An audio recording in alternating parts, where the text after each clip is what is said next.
실화 공부하다 시작할까요? 시작하겠습니다. 제 자기소개해 주세요. 실화에도 지금 자기 일 안 하고 뭐 하시는 거예요? 진짜 나 지금 너무 깜짝 놀랐어요. 아 깜빡했어. 죄송합니다. 아리랑 키우고 있는 배우 남기영입니다. 천재 이승국 채널 운영하고 있는 이승국입니다. 이런 느낌이구나. 진짜 무서워. 이런 느낌이구나. 엄마한테 바로 혼날 것 같아. 뮤지션 인사 제대로 크리에이터 안 해. 나 이신혁입니다. 엄마한테 혼난 적도 없는데. 엄마 김겨울입니다. 작가 김겨울입니다. 너무 확실하죠. 우리도 나름 약간 오랜만에 모여서 근황 좀 얘기해 볼까요? 녹화일 기준으로 또 외국 다녀오셨잖아요. 맞아요. 그러니까. 녹화일 기준으로 필리핀에 슈퍼맨이라는 영화 정킷 갔다 왔고요. 아 슈퍼맨. 거기서 감독님이랑 배우분들 살짝 뵙고 오고 음. 영상이 올라갈 때쯤에는 또 새로운 영화 관련해서도 아마 인터뷰를 한 직후일 것 같아요. 네, 그래서 최근에는 좀 여름 아무래도 블록버스터 시즌이 되면서 맞아. 감사하게도 찾아주시는 곳이 생겨서 약간 갈아 넣어서 일정을 좀 소화하고 있는 중입니다. 그렇습니다. 우리 또 프리랜서들은 일 들어올 때 무조건 노져야 돼요. 그렇죠. 그런 거 해야 돼. 멈출 힘이 없습니다. 신혁 군도 바쁜다면서 요즘. 저는 제가 요즘에 약간 스스로 좀 한가하다고 생각했거든요. 근데 어제 한번 스케줄을 딱 정리를 해보고 막 그러는데 어제 왠지 모르게 좀 힘에 부치는 거예요. 그래서 내가 지금 뭘 하고 있지 쭉 돌이켜봤는데 제가 지금 한 번에 지금 곡 3개를 작업을 하고 있더라고요. 아유. 그거 아이고야. 하나 하고 영상도 연출 따로 이제 그 감독으로 들어온 게 있어가지고 작업 나 바빴잖아. 바빴어요. 그치. 얼마 전에 어. 촬영도 그 하지 않았어요? 그거? 스스로 촬영 준비하고 있는 준비 거예요. 중이고. 그래서 나 생각보다 일이 많았다. 너 저어야지 뭐 이런 것도 있고. 우리 겨울 작가님은 최근 도서전 다녀오셨다. 아주 그냥 거기서 네. 뭐 아이돌처럼 사람들이 막 아유, 거의 달려들어요. 뭐 거기 정말 네. 본인의 플레이 그라운드잖아요. 홈그라운드. 그렇죠. 이런 표현 좀 어떨지 모르겠지만 저의 나와바리라고 할 수 있죠. 고급 표현이죠. 그렇죠. 인터뷰에서 자주 쓰시나 보죠? 그럼 인터뷰에서도 함부로 사용 못하는 그 정도로. 정말 고급 표현이죠. 고급원. 네. 그럼요. 근데 진짜 그랬을 것 같아요. 사람들이 여기 가면은 겨울 작가 있겠지 하면서 온 사람도 있을 것 같아요. 있죠. 있지 않아요? 그죠? 있기도 하고 그 너무 웃긴 게 제가 걸음이 좀 빨라요. 그러면 제가 좀 휘적휘적 다니거든요. 네. 그러면은 제가 제일 많이 듣는 소리가 뭐냐면 제가 휘적휘적 걸어가면 뒤에서 너무 빨리 가니까 겨울님까지도 못 가. 이걸 진짜 많이 들어서 뒤에서 다 나 이러고 있어서 이러면 다시 빨리 다음 부스 가. 그렇지. 네, 그래서 도서전에 이번에는 저는 뭐 따로 뭐 북토크나 그런 거는 없었고 이제 부스 참여한 거랑 전시 참여한 거랑 이런 게 있어가지고 가서 구경하고 박정민 배우도 오랜만에 또 지나가다 만나가지고 요즘 무제 출판 화제죠. 이제 대표님이시잖아요. 네네네. 화제죠. 와서 뭐 이렇게 인사도 하시고 악수도 그럼요. 많이 하시고 해서 악수를 계속해가지고 이거 무슨 대선 후보처럼 계속 악수하고 돌아다니고. 도서 대통령 뽑으면은 한번 나가보죠. 무조건 나가죠. 네, 그럼요. 네, 그래서 또 뭐 도서전 재밌게 갔다 왔습니다. 네. 너무 좋습니다. 되게 기영 배우는 약간 저는 뭐 기존에 계속 공연하고 있고 좀 있으면 저 지방 공연이 있어서 저는 또 대구로 갑니다. 대구도 예배 대구로 준비해서. 가시는군요. 지금 우리 이번 화의 행위를 지속적으로 하고 있는 건 사실 겨울시입니다. 그렇죠. 네. 근데 뭐 다른 의미로 다 공부를 하고 있긴 하지만 약간 좀 이제 직접적인, 그렇죠. 네, 업으로, 1차원적으로 업으로 이제 하고 삼는 있는 거. 네네네. 네. 그런- 오늘 주제 네. 공부하다잖아요. 공부하다. 맞습니다. 진짜로 기영 씨가 말한 대로 이 주제에 정말 1차원적으로 접근해도 넓게 접근해도 겨울 씨가 제일 많이 하고 있는 일이긴 해요. 그렇긴 이승국이 김겨울을 정말 좋아하고 많은 걸 이해하고 있지만 네. 단 하나 이해 못할 게 뭐냐라고 물어보면 왜 계속 공부하는 진심으로. 그러니까 넌 진짜 진심으로. 이 얘기를 한두 번 한 게 아닙니다.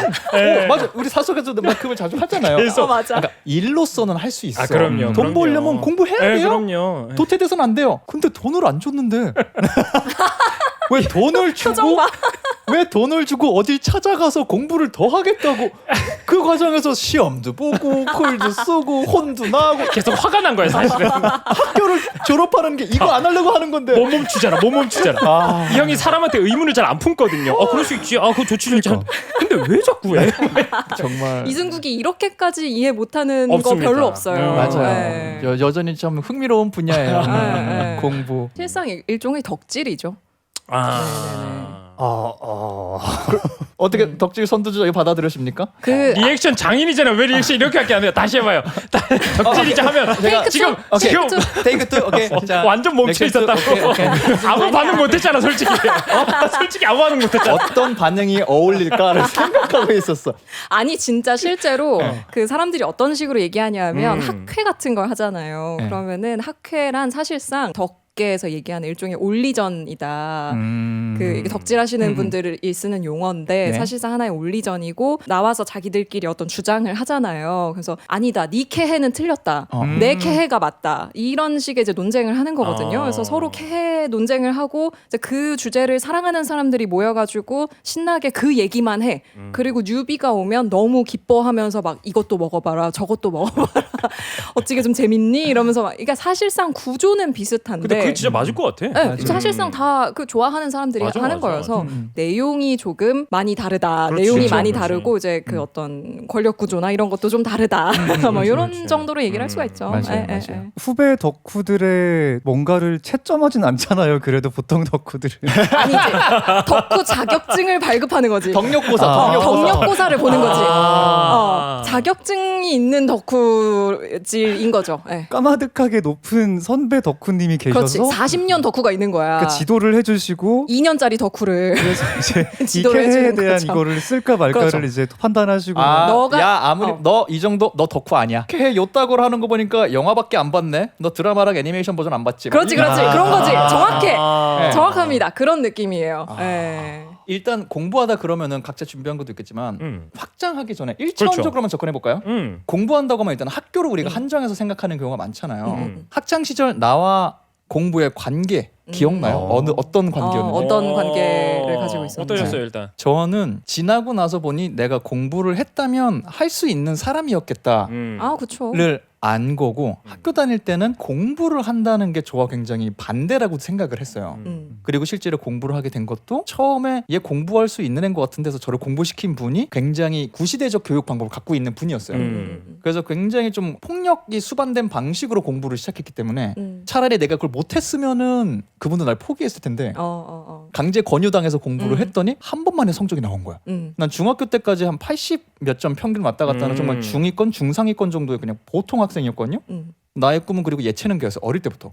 엔터 업계 아니면 스포츠 업계였어요. 저는. 근데 고등학교 때 만난 선생님이 제가 키가 고등학교 가서 컸기 때문에 고1 때 만난 선생님이 봤을 때 나는 너무 작고 말라깽이였던 거지.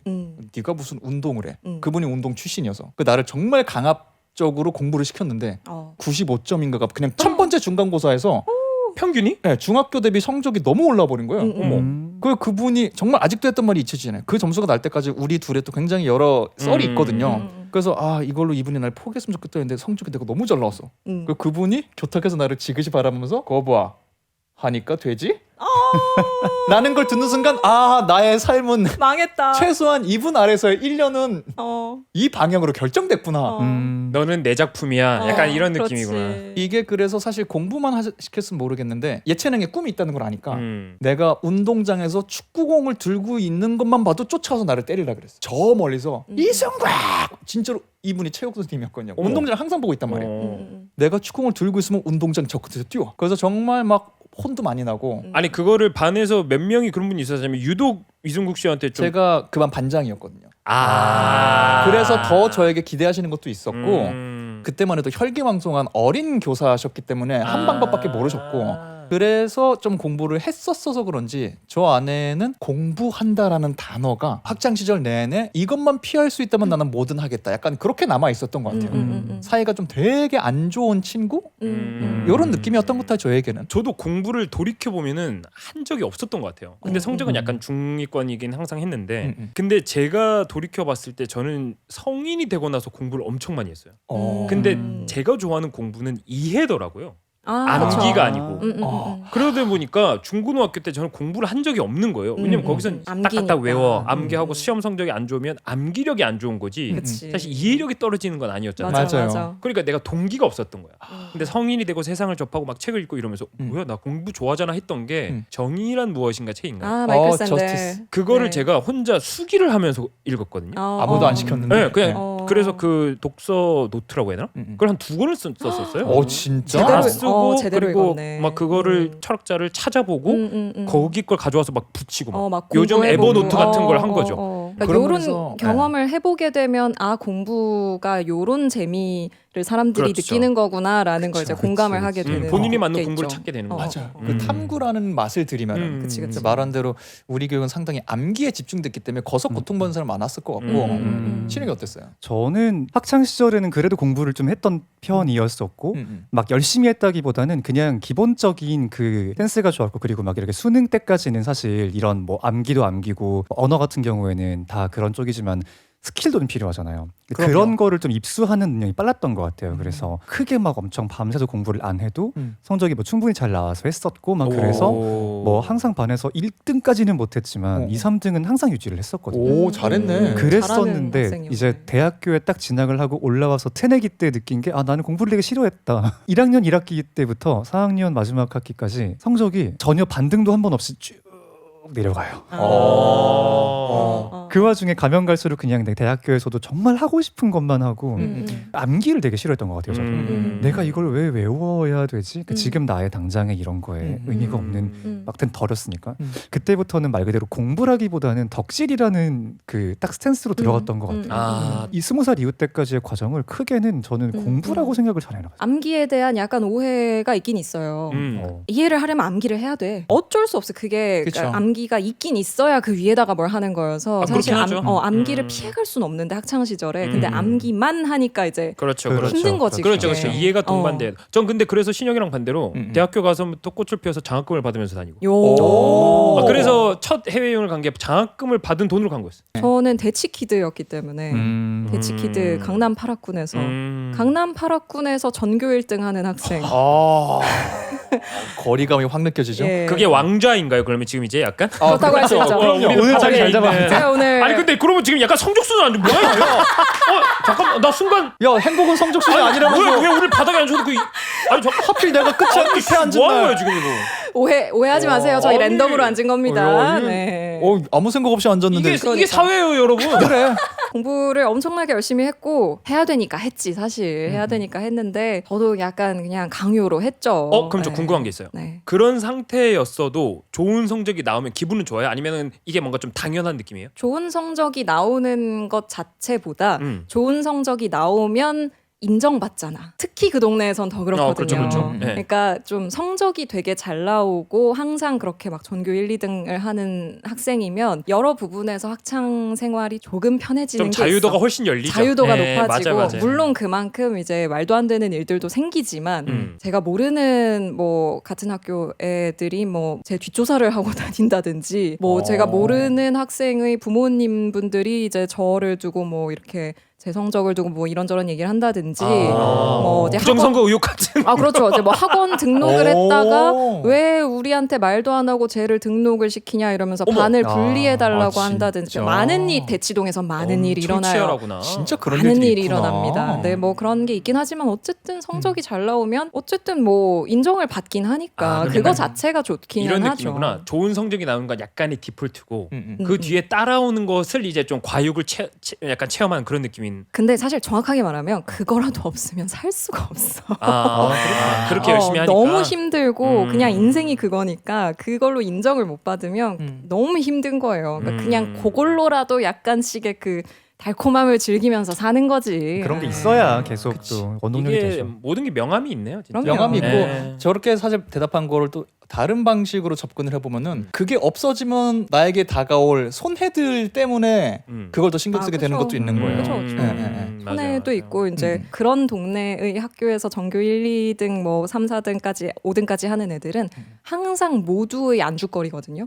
그러면 시험을 한번 볼 때마다 그게 돌아. 맞아요. 전교생 애들 사이에 누가 이번에 뭐 1등이네, 누가 뭐를 어떻게 받네, 누가 어쩌고 저쩌고를 3년, 6년 내내 하는 거예요. 이게 막 좀 그래요. 애들 정신 건강이 안 좋아. 안 좋아. 정신 건강 안 네. 뭔지 좋아. 알 것 같아.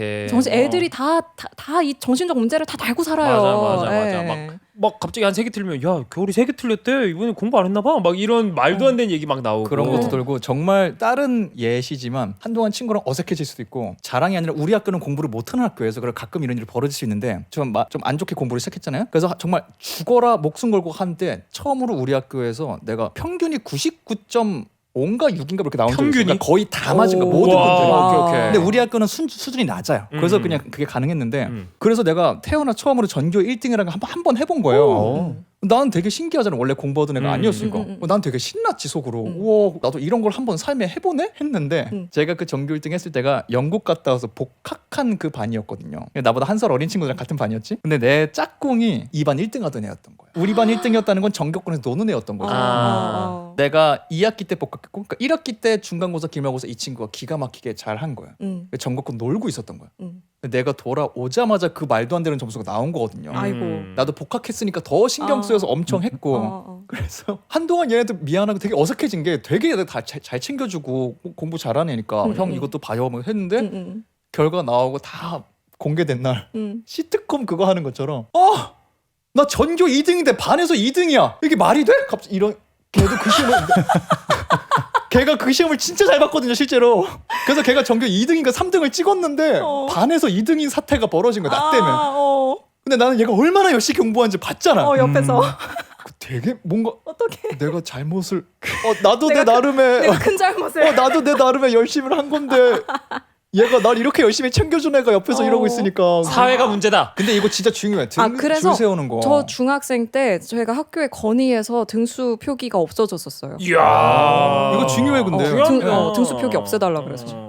저희가 본격적으로 그럼 들어가기 전에 네. 중요한 또 이거 하는 겁니까? 네. 나 설레. 중요한 이거 먼저 하고 순서가 가자. 있습니다. 오케이. 나 이런 거 처음 해봐 설렌다. 잠깐만 나 좀. 중요한 순서 저는 있자. 솔직히 네. 허리 이번 좀 세우고. 첫 시즌에 네. 이런 이벤트가 생길 줄 몰랐어요. 예상 못했죠. 기대하지 않았고 맞아요. 하지만 대형 이벤트 발생. 네. 일어났습니다. 네, 저희가 기승역결 채널에 처음으로 광고가 들어왔습니다. 우!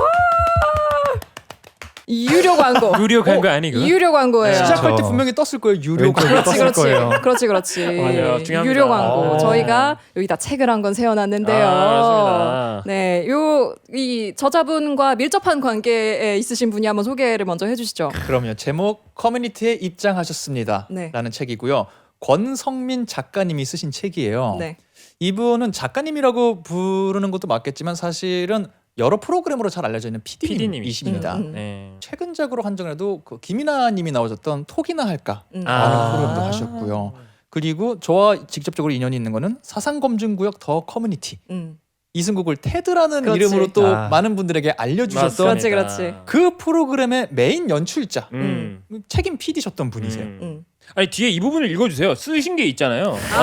추천사, 왜 이걸 추천사. 추천사를 읽으면 되지. 그래, 추천사를 예. 이승국 씨가 쓰셨어요. 직접 쓰셨어요. 놀랍게도 제가 추천사를 썼어요. 네. 더 커뮤니티 출연으로 누군가의 삶의 맥락을 알면 괴물이 아닌 사람으로 바라보게 된다는 걸 배웠다.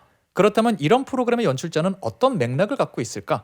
그는 어떤 사람이고 시청자들과 어떤 대화를 하고 싶었을까? 이 책에 그 흥미진진한 답이 실려 있다. 이렇게밖에 잘 썼네. 아니 백자여 갖고 네. 저는 또 이분을 사적으로도 아니까 여러 가지 얘기를 하고 싶지만 백자의 그렇죠. 추천사의 예술이 또 있지만 맞습니다. 백자에 이걸 담아내는 게 맞아요. 약간 옛날 트위터하는 느낌이 들기도 맞아요. 하고 네. 그러고 나서 공개되는데 다른 분들이 너무 필력이 좋으신 거예요. 심플하게 쓰길 차라리 잘했다. 뭐 있는 척 안 하길 잘했다. 저는 이렇게 인연이 있는 책인데 감사하게도 이렇게 광고를 주셔서 네. 잘 받았고요. 소개를 하자면 책 읽는 사람 입장에서 네. 어떤 책이었어요?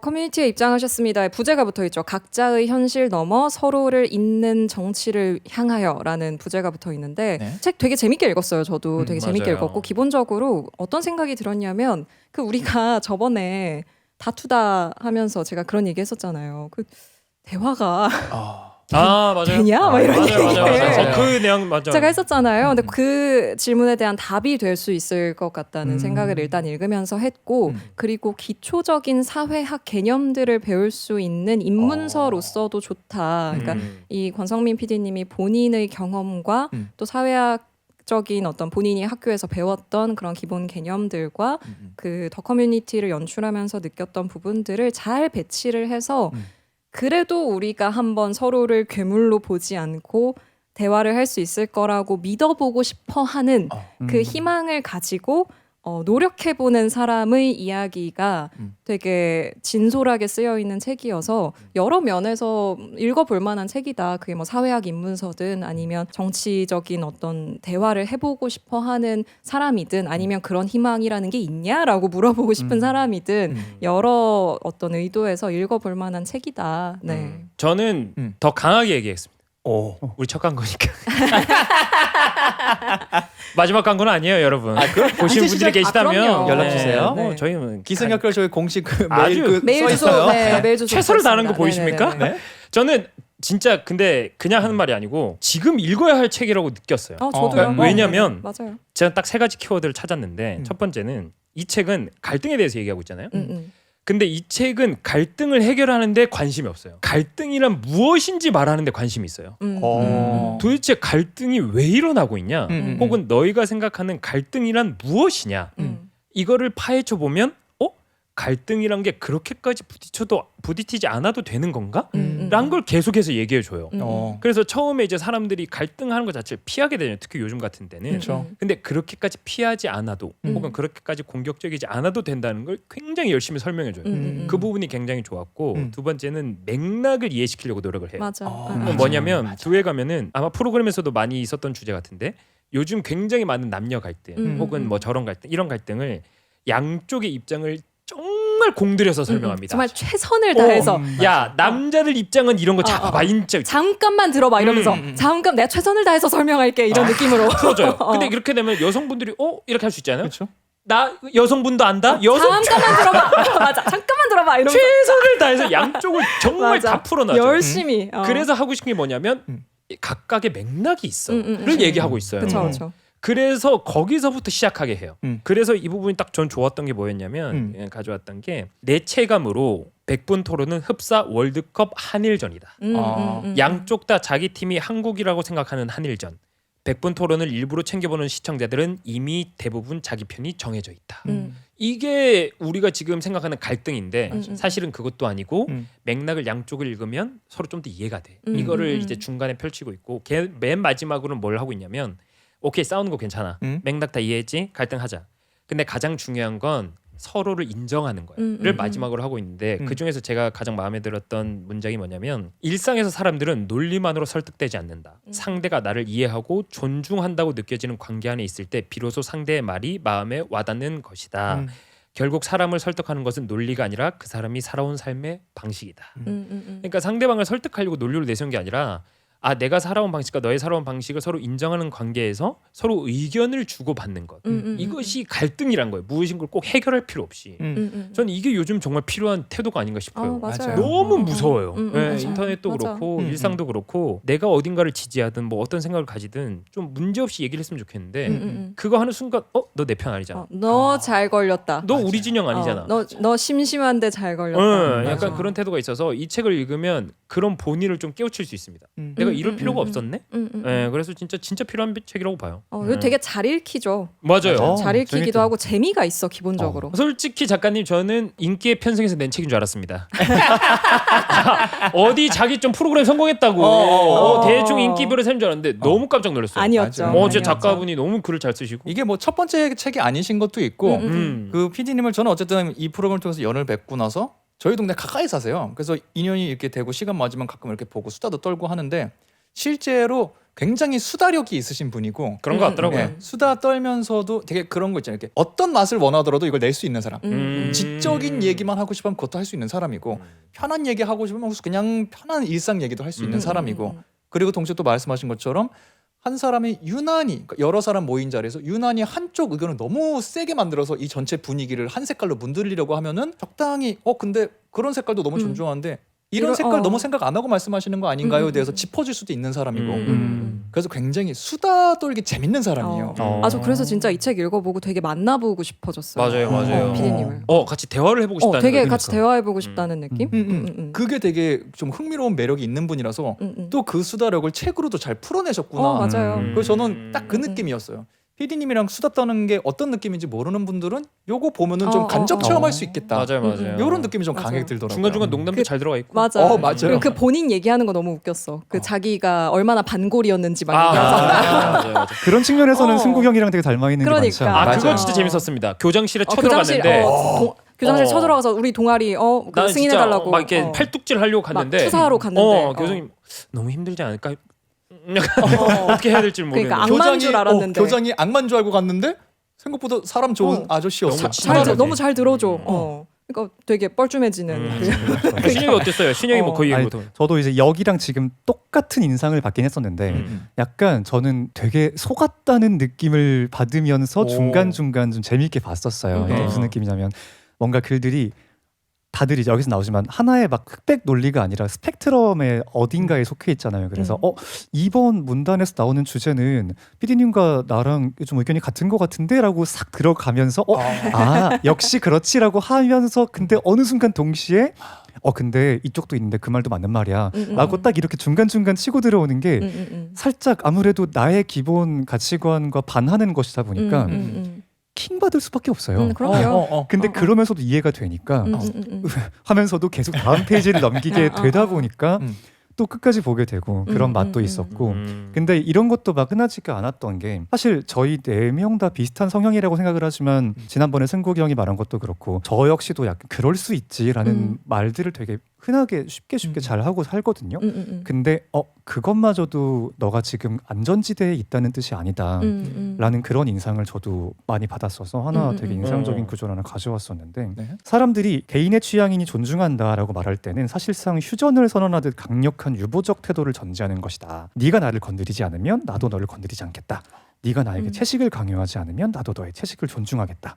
이러한 존중은 내 삶에 어떤 식으로든 영향을 미칠 가능성이 감지되는 순간 곧바로 철회된다는 거잖아요. 그러니까 단순히 그냥 두는 이게 뒤에 또 나오는데 261페이지에 긴장은 원래부터 피로한 일이기 때문에 사람들은 신중하게 고민하는 대신 균질한 다수의 내부로 숨어들어 안락함을 느낀다. 그 결과 나와 직접적으로 관련이 없는 사안일수록 개방적인 태도로 지지를 보내는 것이 수월해진다. 뭐 이렇게 막 내 일이 나오는데 아니니까. 그렇죠. 그러니까 누군가의 선택권이 막 더 보장되고 열린다고 해서 나의 뭔가가 막 닫히는 게 아닌데 매번. 근데 너무 내가 이런 거에 있어서 좀 내 거는 안전할 거라고 생각해서 그냥 안일하게 한 태도가 대부분이지 않았나 하고 막 돌아보게 되는 기회들이 이번에 많아가지고 그래서 더더욱 어떻게 보면 이 책 자체가 저는 저속노화에 대해서 이야기하는 책들보다 더 실천하기 어려울 수도 있겠다. 그렇죠. 실천의 영역으로 가면은 그럴 수 훨씬 있어요. 어렵죠. 네, 맞아요. 그렇죠. 아주 어렵죠. 끄트머리에 가서는 도전에 대해서 또 생각해보게 되는 것 같아요. 내가 이 책을 음. 읽었고 이해한다고 해서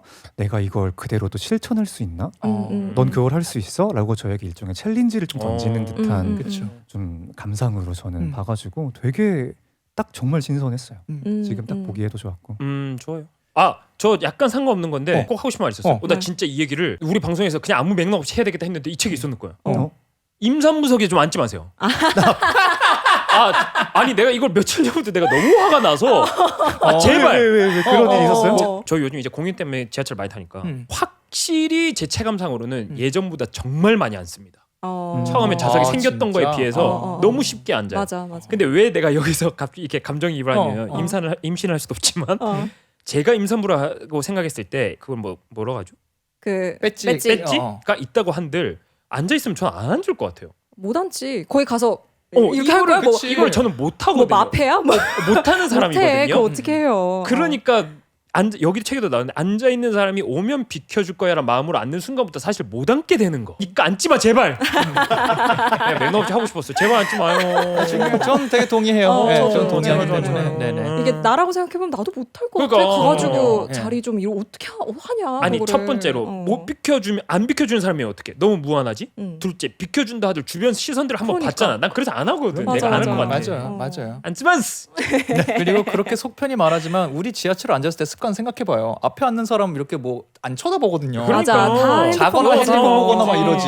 맞아, 그렇기 때문에 맞아. 비워두는 게 모두를 위해서 그냥 동의 안 하실 수도 있겠지만 저는 비워두는 게 그래도 모두를 위해서 속편하지 않을까. 뭘 동의 안 해? 앉지마.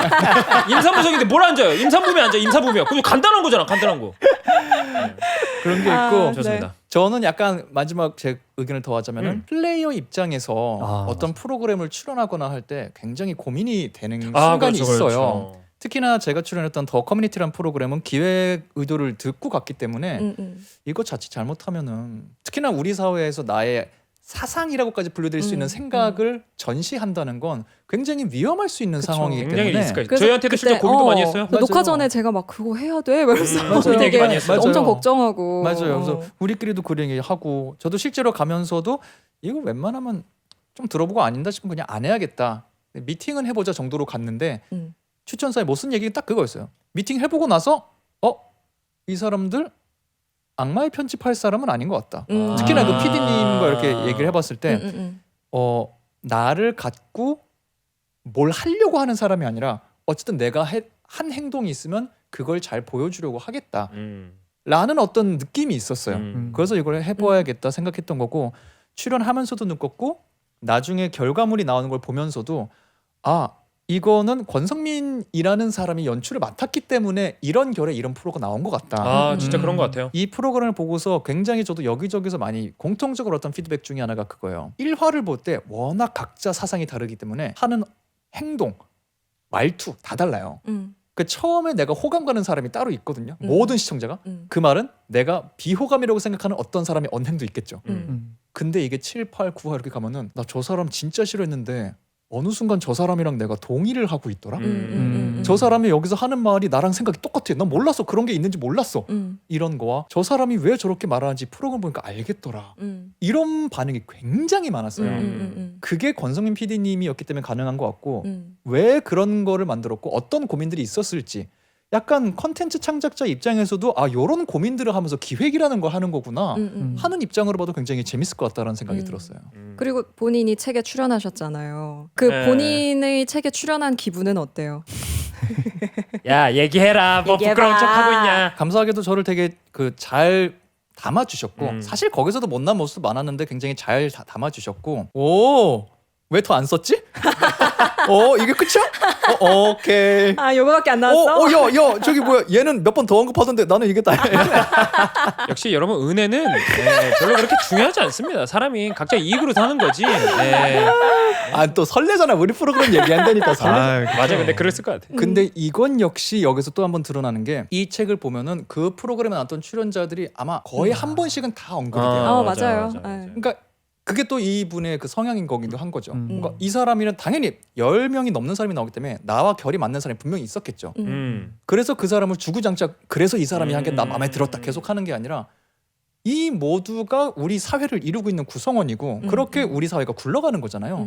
그래서 이 모두 각자에서 자기가 배운 것들을 여기서 쓰셨더라고요. 너무 티나지 않는 방식으로 모두 한 명 한 명 샤라웃 하면서 그래서 이런 시선도 이렇게 좀 디테일하게 보시면은 아마 느껴지지 않을까 생각 들어요. 커뮤니티에 입장하셨습니다. 네, 여러분. 많은 사랑 부탁드리겠습니다. 네네네. 이 판매 금액에 따라서 여러분 저희 다음 광고와 시즌과 계속 이어지. 진짜 여러분이 그걸 알아야 돼. 우리 계속 만나고 싶어요? 사라 이거야.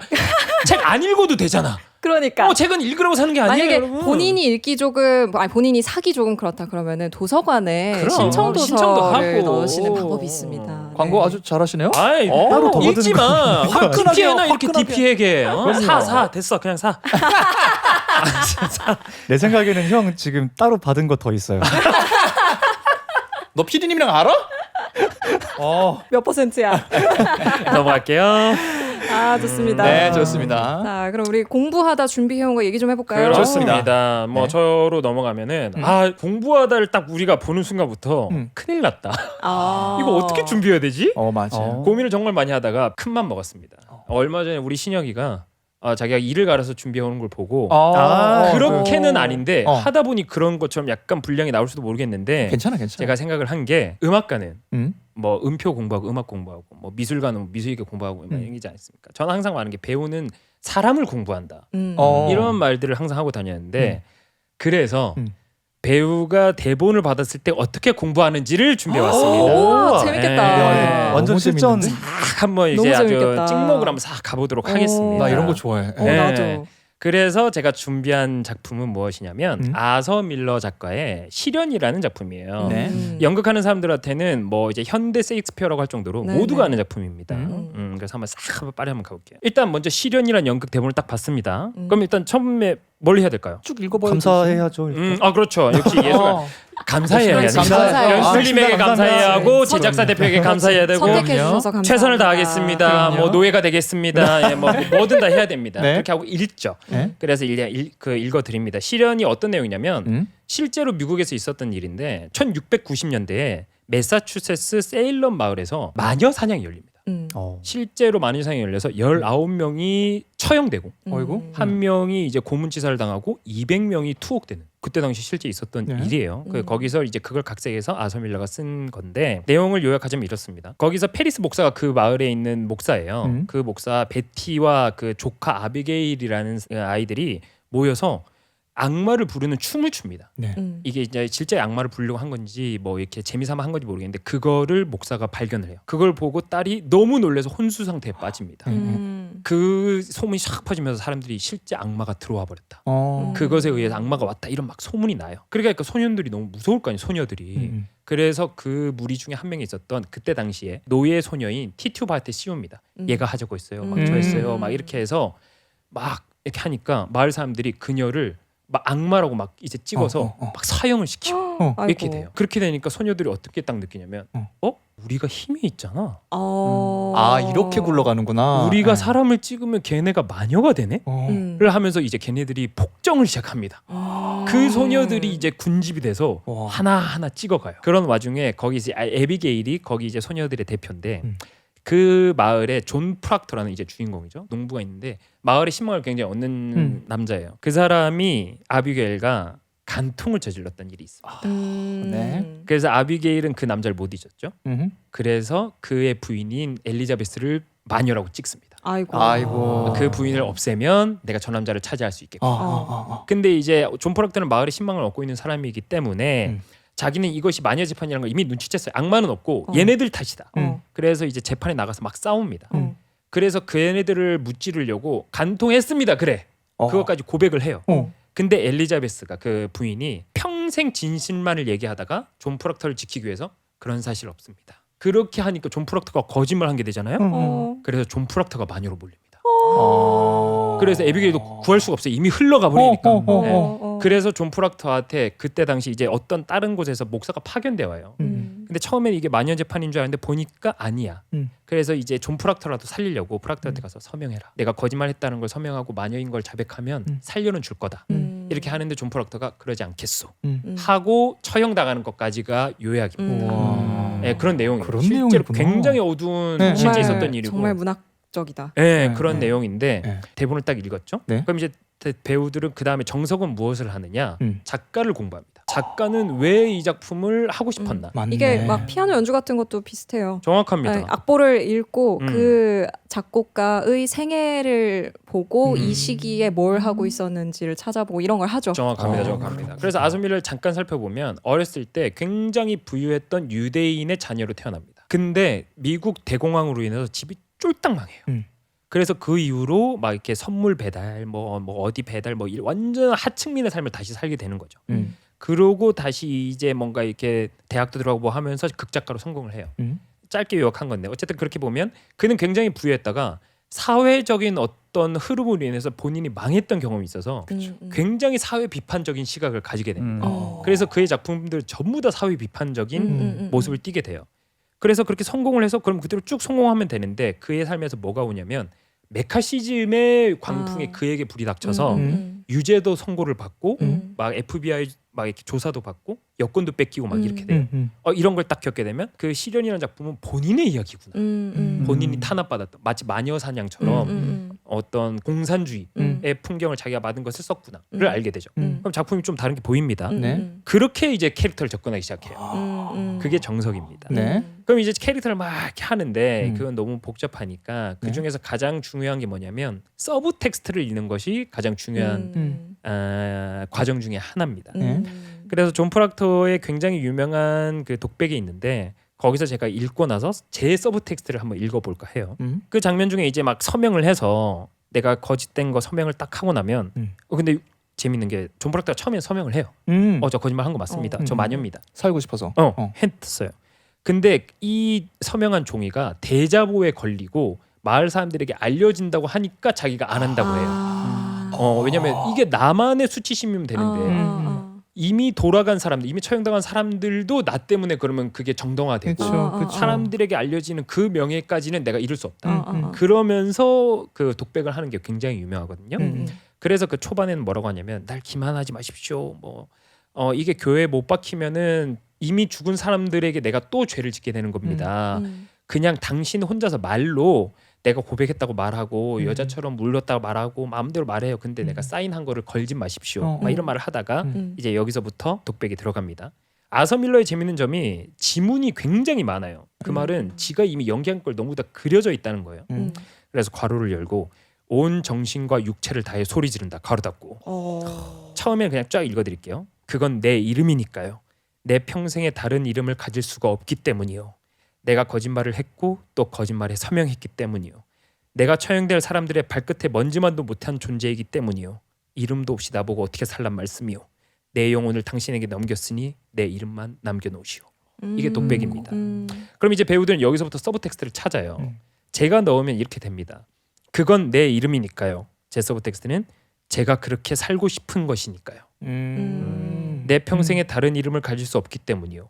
저는 그런 수치심을 가지고 삶을 살고 싶지 않기 때문입니다. 이런 식으로 내가 원래 진짜 하고 싶은 말을 써놔야 돼요. 그래야 그 위에 그 감정으로 그 대사를 칠 수가 있어요. 이 대사를 하는 마음은 어떤 것인지를 그렇죠. 정확하게 기록을 다 해놓는구나. 그렇지 않으면 소리만 지르게 된다는 말이 이제 그런 데서 나옵니다. 네네네. 내가 거짓말을 했고 또 거짓말에 서명을 했기 때문이요. 저는 여기에는 다른 대사를 쓰는 게 아니라 내가 했던 행동을 스스로 말함으로써 수치심을 증폭시킴 이렇게 적어놓을 것 같아요. 그리고 내 처형될 사람들의 발끝에 먼지만도 못한 존재이기 때문이요.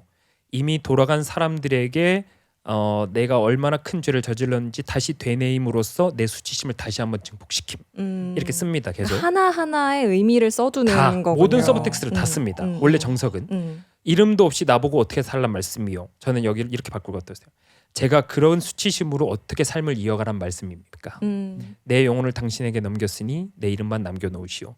저는 이미 이 정도의 수치심을 감당했으니 여기서 그냥 저를 죽여주십시오. 저는 이렇게 쓸 것 같아요. 이런 식의 모든 작업을 합니다. 그렇기 때문에 사람의 마음을 거의 끝까지 들어가 보는 거예요. 그러네요. 여기까지 했으면 뭔가 끝날 것 같잖아요. 근데 여기서 저는 재밌는 걸 하나 더 발견하는 게 아까 말하면서 중간에 빠진 게 아서 밀러가 메커시즘 강풍에 휩쓸려서 재판에 끌려가는데 왜 끌려가느냐. 자기의 친구였던 감독이 자기가 그쪽 사람이라는 리스트에 넣어서 고발을 한 거예요. 자기 친구였던 사람이. 네. 그래서 그 사람은 그 명단을 주고 빠져버리고 본인이 그래서 끌려온 거죠. 그렇구나. 그런데 그러면 그 재판에서 똑같이 할 거 아닙니까? 아서밀러한테 명단 넘기라. 그럼 너 살려줄게.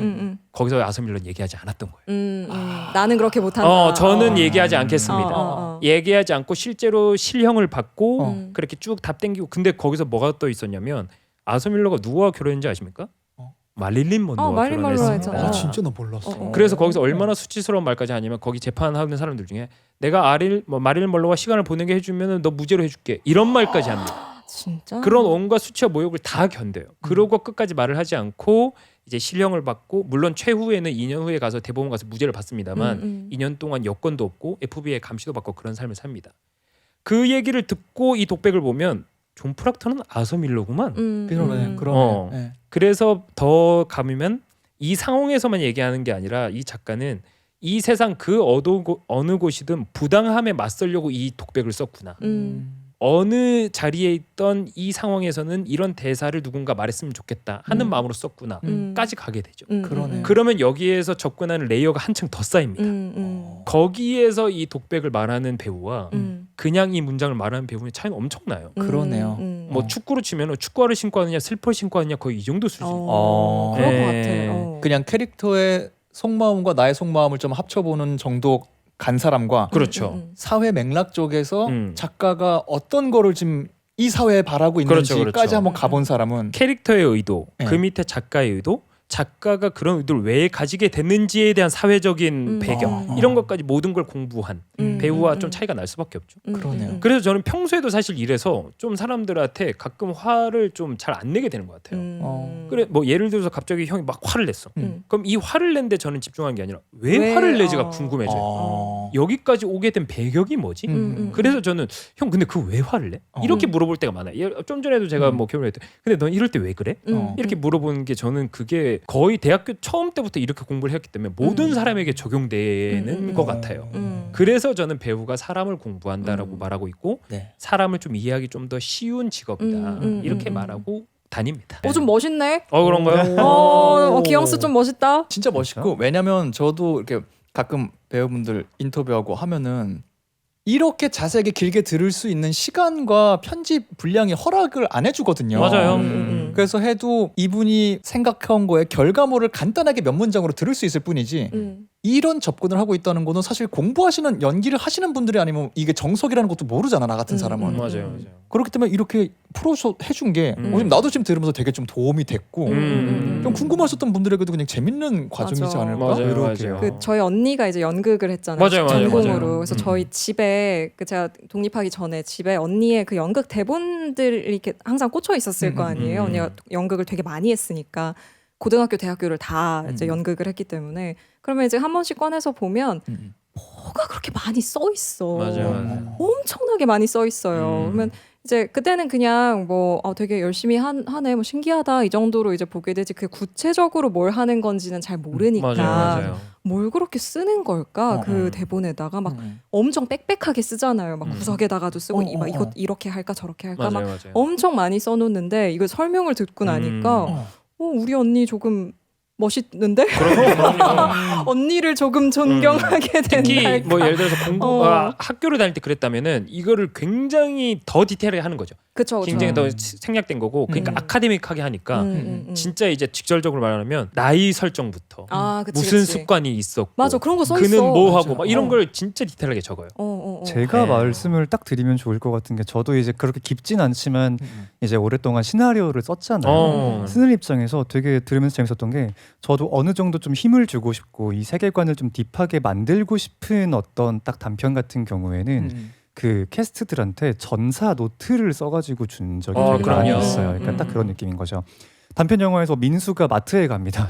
이런 게 딱 그래서 시작부터 끝까지는 그냥 민수가 집에서 나와가지고 마트에서 뭘 사오는 것까지만 끝인데 이제 설득력을 주기 위해서는 더 그런 게 있어야 된다는 말씀인 거죠. 똑같이 뭐 민수는 몇 살이고 뭐 지금 계절은 어떤 거고 저도 그런 것들을 하나하나 세세하게 적어가지고 막 전날에 뭐 무슨 일이 있었고 지금 지역은 어디 이면을 주긴 하는데 지금 들으면서 느낀 게 서로가 서로를 이렇게 들여다보고 있다는 것 자체가 되게 흥미로운 그거다. 저는 사실 지금까지는 이걸 쓰는 입장에서 이게 저로서 이렇게 딱 투영될 줄은 몰랐거든요. 그들도 나를 보고 있을지 몰랐다는 생각이 그렇죠. 오히려 내가 그들에게 뭔가를 이 세계를 제시해주고 디테일을 주는 것만 이 역할이라고 생각했었는데 서로가 서로를 지금 이렇게 관찰하고 공부한다는 게 되게 신기하게 지금 들렸어요. 그렇죠. 좋은 배우들은 그게 뭐죠? 예를 들어서 신혜가 막 이렇게 썼는데 그 캐릭터가 자꾸 라면을 먹어. 그럼 저는 습관적으로 생각하는 이 작가는 라면을 좋아하네? 이 캐릭터가 좋아한다고 생각하지 않아요. 뭐 이런 게 있는 거죠. 저도 인터뷰할 때 종종 듣는 감독님들이 그 배우분들 이렇게 칭찬해주거나 하는 표현 중에 많이 등장하는 게 그거요. 매 테이크를 다르게 가져가는 어떤 그 유연함이 있다. 뭐 이렇게 하는 게 역시 다른 방법과 여러 가지 사실 디테일하게 말할 수 있는 게 있겠지만 지금 들려준 정성만으로 생각하면은 매 테이크에 나는 그걸 정말 할 때 뭐 이렇게 말을 할 수 있고 이렇게도 말을 할 수 있고 이렇게 그냥 힘 조절 정도를 말하는 건 줄 알았는데 이 사람이 이 말을 할 때 다양한 심리가 있을 수 있음을 생각해 온다는 거일 수도 있는 거니까 그냥 힘 조절 정도가 아니라 그만한 다양한 변수를 준비를 해온다는 거니까 그렇죠. 그렇거나 굉장한 혹은 작업이구나. 그런 경우는 어떤 게 있냐면 감독과 배우가 있잖아요. 서브 텍스트가 똑같으면 그 위에 텍스트는 뭐든 상관없는 거예요. 뭐든 상관없는 거지.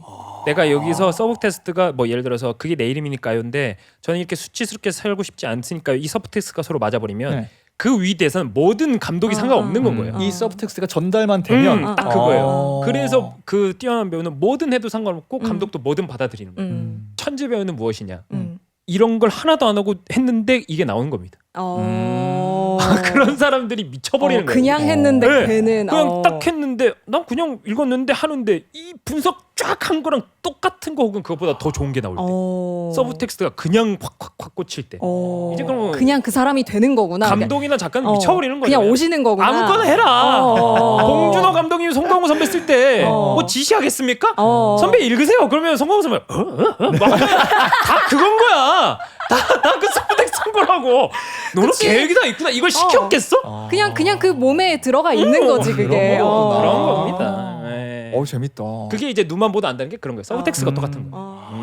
이해됐어요. 그렇습니다. 행동을 그대로 하는 게 네. 아니라 흥미롭다. 배우의 공부법이었습니다. 재밌네요. 너무 재밌다. 너무 네네네. 재밌어요. 이런 거 너무 좋아요. 저는. 너무 알찬데? 시즌 마지막 간다고 지금 이제 완전 저는 스퍼트를 그냥 그런가요? 그러니까요. 시즌 마지막 때문이 아니죠. 다시 한 번 말하지만 커뮤니티 때문이죠. 광고는 항상 열려 네. 있습니다. 네. 자, 그럼 우리 커뮤니티 힘입어 테드 한번 해볼까요? 네네네. 저는 오늘은 다른 좀 접근으로 해왔어요. 말씀드린 대로 공부라는 거가 저를 굉장히 좀 괴롭게 하고 저는 아직도 공부해라는 단어 이렇게 표현을 누가 저한테 하면은 내가 하는 행위에 상당히 많은 게 공부임에도 불구하고 그렇지. 과거의 기억들 때문에 아. 그 얘기를 들으면은 약간 확 이게 아. 부정적인 감정이 먼저 떠올라요. 진짜 그 정도구나. 네. 제가 아직도 책을 많이 못 읽는 것도 그것도 있고 나에게 책을 읽는다는 행위가 즐겁기가 어려워. 그래서 정말 소설을 읽으면 읽었지 인문학 서적이나 이런 거에 함부로 몸을 못 던지게 되더라고요. 그런 의미에서 저에게는 아까 말한 근데 사실 우리는 모두 공부를 하고 있다. 표현이 이렇고 경험이 이 표현으로 직결돼서 그렇지. 우리는 모두 공부하고 있다라는 걸 저는 되게 이 노래를 로맨틱해서 좋아하시는 분 많은데 노래를 하나 준비해 왔거든요. 저는 이 노래가 그래서 이런 의미에서 되게 너무 좋아요.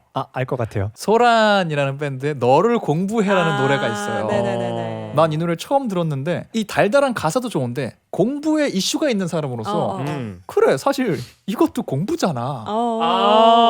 그치. 공부가 어려운 게 아니잖아. 눈이 확 뜨인다. 네, 확 뜨인 거. 가사를 그냥 읽어드릴게요. 가만히 10초를 잊지도 못하는 어떻게 안 되는 바보란 말이야. 노력을 해봐도 억지로 앉아 있어도 졸린 걸 어떡해. 지겹단 말이야. 근데 요즘은 왜 이럴까? 도대체 내게 무슨 짓을 했길래 뭔가에 홀린 사람처럼 너에게 집중해. 요즘에 나는 아침에 눈 뜨자마자 밤에 잠들 때까지 하루 종일 하나부터 10까지 너만 생각나면 대단한 거잖아? 근데 그걸 내가 해. 투덜거리는 말투와 새침한 표정까지 작은 부분 머리부터 발끝까지 너만 생각해도 시간이 모자라.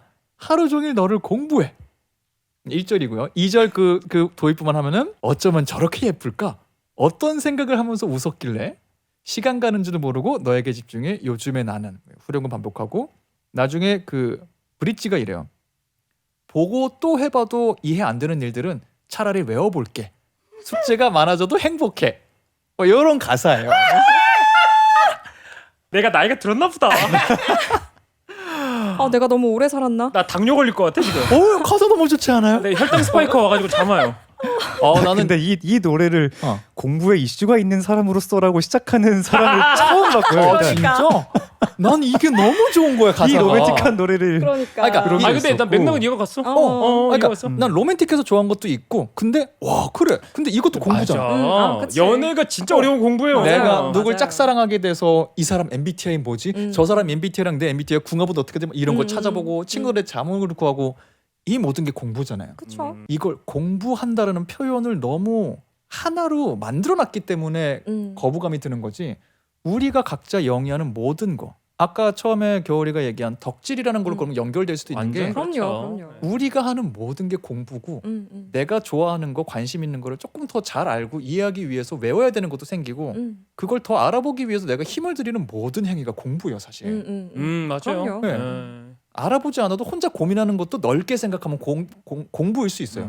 아까 질문한 왜라는 걸 생각해야 되기 때문에 그렇기 때문에 이 나라의 교육 시스템이 가장 실패한 게 있다면 공부한다라는 행위를 기빨리는 것과 부정적인 거. 그러니까 이 안에 있는 긍정적인 걸 우리에게 알려주지 못한 게 너무 큰 것 같다라는 저도 생각을. 지금 바로 그 생각이 딱 들었어요. 우리가 공부하다란 말에 약간 거부감이 생기는 건 우리 문제가 아니구나. 그럼. 저는 진심으로 그렇게 생각해요.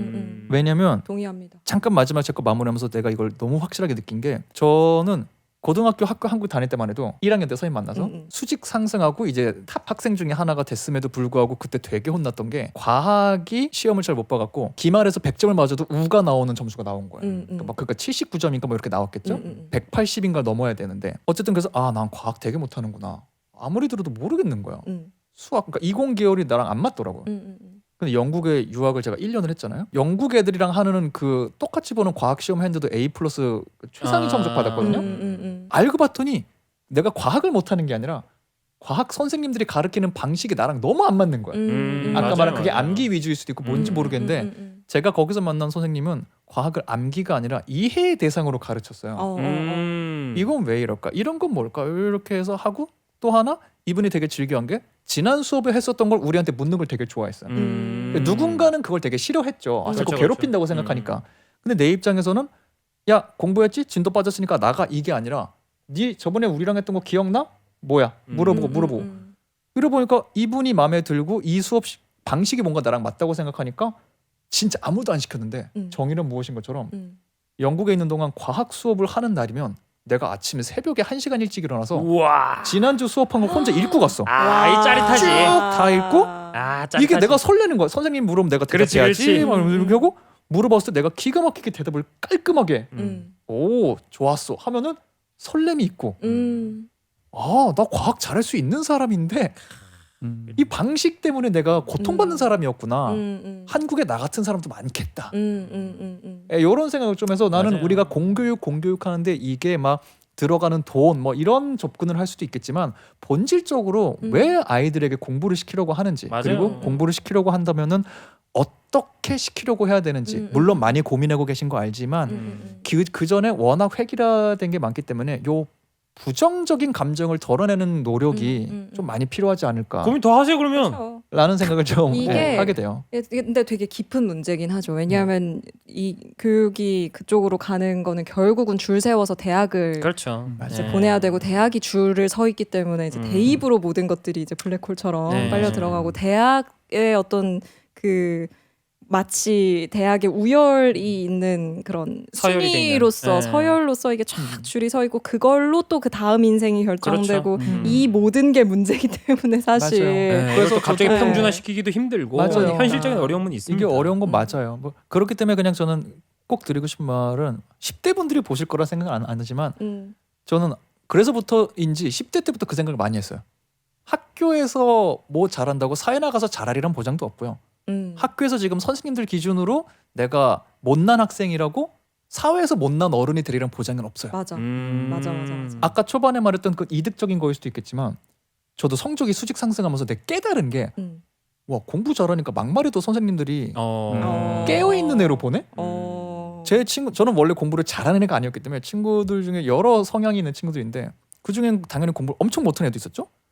걔가 수업 시간에 나랑 비슷한 성향의 어떤 말을 해. 그럼 선생님들 막 혼내고 때려요. 맞아요. 아 저 반항하거든. 아 저 공부하는데 비슷한 계열의 말을 내가 어느 날 하잖아요. 그럼 선생님들 나를 인정해. 나를 의식 있는 애로 봐. 그치. 난 거기서 이상한 모순을 발견하는 어, 거죠. 어. 왜 성적이 다르다고 하는 말의 가치가 달라지지? 뭐 이런 생각도 들고 영국에 있을 때 또 하나 내가 아 정말 이게 교육 시스템이 다르구나 한 게 어떤 선생님이랑 나랑 너무 안 맞는 거야. 또 반대로 이 선생님 수업에 자꾸 참여하기가 싫지. 근데 이분은 문과라서 장문 숙제를 많이 냈거든요. 그래서 어느 날 너무 나랑 코드가 안 맞아갖고 한번 그냥 긁고 싶어서 선생님 화나게 하고 싶어서 어떤 장문 숙제를 줬는데 일부 난 이 선생님의 성향을 알거든요. 뭐 정치, 종교, 신념을 알기 때문에 그거에 반대되는 글을 써서 일부러 이 사람을 화나게 할 입장으로 글을 가득 써갔어요. 그럼 이제 나 싸움 준비를 해야지. 뭐 사실 싸움도 아니고 그냥 기분 나쁜 표정이 보고 싶었던 것 같아요. 어린 마음에. 하고 이제 검사지 주는 날이 왔는데 아무 말 없이 나한테 이렇게 에세이 결과지를 주는데 A+ 이렇게 되는 점수를 주면서 네가 하고자 하는 주장과 그 주장을 뒷받침하는 논거들이 굉장히 훌륭하게 잘 쓰여 있었다. 훌륭한 에세이였다라는 평이 써 있는 거예요. 나는 어릴 때부터 선생님과 사상이 같지 않으면은 오답이라고 생각하는 맞아요. 교육 환경에서 자랐기 때문에 맞아요. 다른 의견을 갖는 거에 대한 나도 모르는 반감이 있었던 것 같아. 그래서 그게 반항의 기지로 쓰였겠지. 근데 다른 의견이라도 말이 되게 말을 하면 그쵸. 그거 자체는 인정을 해주는 사람이 있구나. 그런 어른이 있구나. 라는 게 저의 어떤 교육이라는 걸 바라볼 때 굉장히 큰 생각의 변화였어요. 이게 근데 확실히 우리나라에 있어서 우리나라를 좀 비판할 수 있는 부분이 있는 것 같은 게 저도 이탈리아에서 공연했었잖아요. 우리나라에서 제가 이렇게 막 하고 할 때 그 연출들에게 항상 했던 말이 요즘 이때 여기서 어떻게 움직일까요? 이때 어떻게 할까 이었어요. 이탈리아 가서 이렇게 하는데 그 이제 이탈리아인 연출이죠. 제가 그런 걸 비슷하게 물어봤어요. 나 여기서 어떻게 할까? 그러니까 그 사람이 되게 똥그리는 눈으로 그럼 왜 나한테 물어봐? 배우가 너가 알아서 배운데. 해야지. 진짜 딱 그냥 그때 진짜 너무 큰 충격 받았어요. 이걸 안 알려주는 거예요 원래는? 내가 알아서 하고 얘가 선택만 하는 건가? 그런 게 있었어요. 확실히 좀 그런 차이가 있는 것 같아요. 맞아요. 물론 그래서 이건 뭐 좋다 아니다 틀림도 있을 수 있을 거고 다름도 있을 수 그렇죠. 있고 여러 개가 있을 수 명함이 있을 텐데 있습니다 어디나. 저에게는 약간 그런 게 맞았기 때문에 교육으로 고민이 많으셨던 분들 고통받으셨던 분들 우리의 잘못만은 아닐 수 있다 맞아요. 라는 얘기를 좀 하고 싶었던 것 같아요. 학교에서 배우고 막 시험 치고 하는 건 대단히 한정적인 지식을 매우 한정적인 방식으로 평가하는 거라서 맞아요. 좋은 말이네요. 네, 그걸로 모든 그 분야의 뭐 어떤 나랑 맞는지 안 맞는지 내 취향이랑 맞는지 이걸 판단할 수는 없죠. 맞아요. 네, 네. 왜 웃어? 그런 얘기를 왜? 설안의 너를 공부해라는 노래로 해봤고요. 쓱 웃으시길래 왜? 저도 진짜 약간 결국은 못된 놈이라 생각한 게 네. 이런 얘기는 쟤네들이 해야 되나? 이거 내가 이제 학교에서 이런 얘기 하잖아. 나 진짜 미안해. 그래, 맞아. 나 진짜 나쁜 아니야. 아니 이걸 얘가 하니까 너무 나도 지금 저렇게 말을 해야 되는구나. 갑자기 신뢰가 너무 확 가잖아. 갑자기 고대 출신이 이런 얘기 하는 정규 열심히 대시에서 있는 정규 1등 하는 내신자가. 애가 지금 대학원 다니시잖아요. 한정된 그걸로 한정대 하는 거 맞지. 나도 지금 서세 들으면서 그 생각 저렇게 간단하게 표현할 수 있구나. 바닥에 있는 우리가 뭘 하겠어. 내가 지금 5분 동안 주저리 하는데 공부를 하면 이게 두 키보드 문장으로 읽어봐야 뭐 하냐고. 형이 말하니까 되게 반항아 같고 뭐 이렇게 사회 그러니까 이런 거야. 누나가 말하니까 그렇게 되게 되는 거야. 그게 문제가 역시 있구나. 깨어 맞아. 있다, 의식이 있다. 편견이 깊다. 대학원 면접부터 보러 가려고요. 우린 다 썩었어요. 자, 다음 또 네. 이제 일단 혁. 혁이. 네, 제가 되게 좋습니다. 좋아하는 애니메이션 영화 중에 하나인데요. 저는 원래 약간 소신 발언하자면 신카이 마코토 감독보다 호소다 마모루 감독 쪽에 조금 더 취향이 딥하게 있는 편입니다. 그래서 네. 오늘 딱 가져온 게 늑대아이. 저 나는- 봤어요. 나 너무 긴장이네. 내가 제가 안 이제 보고 어렸을 때 처음 보고 나서 막 거의 마지막쯤엔 가슴이 찢어질 듯이 슬퍼갖고 막 울었던 기억이 막 있는데 짧게 설명을 드리면 자, 일단 이 영화는 인간 여성이 나오고요. 그리고 늑대 인간의 피를 가진 남성이 이제 이렇게 서로 사랑을 하면서 시작을 합니다. 원래 둘이 대학에서 만나요. 대학에서 만나고 원래 그 여성분이 원래 그냥 다니고 있었는데 늑대 인간 남자가 도강을 하고 있었던 거예요. 그래서 만나가지고 어떻게 하다가 이제 썸을 타가지고 사랑을 하게 되고 빠르게 아이 둘을 낳게 됩니다. 아이도 당연하게 그러면은 늑대의 피를 가졌으니까 늑대 인간이겠죠. 근데 이 남자가 갑작스럽게 세상을 떠납니다. 늑대의 본능이 있다 보니까 임신 기간 도중에 약간 사냥을 해서 뭘 주고 싶어가지고 사고를 당해서 죽은 거죠. 네. 그 이후로 그 어머니는 결국엔 싱글맘이 돼서 두 아이, 이름은 유키랑 아메라고 하는 늑대 아이들인데 이 아이들이 문제가 있죠. 이제 그냥 인간이 아니기 때문에 육아 과정에서 나오는 모든 문제점들을 어디다가 토로할 데가 없어요.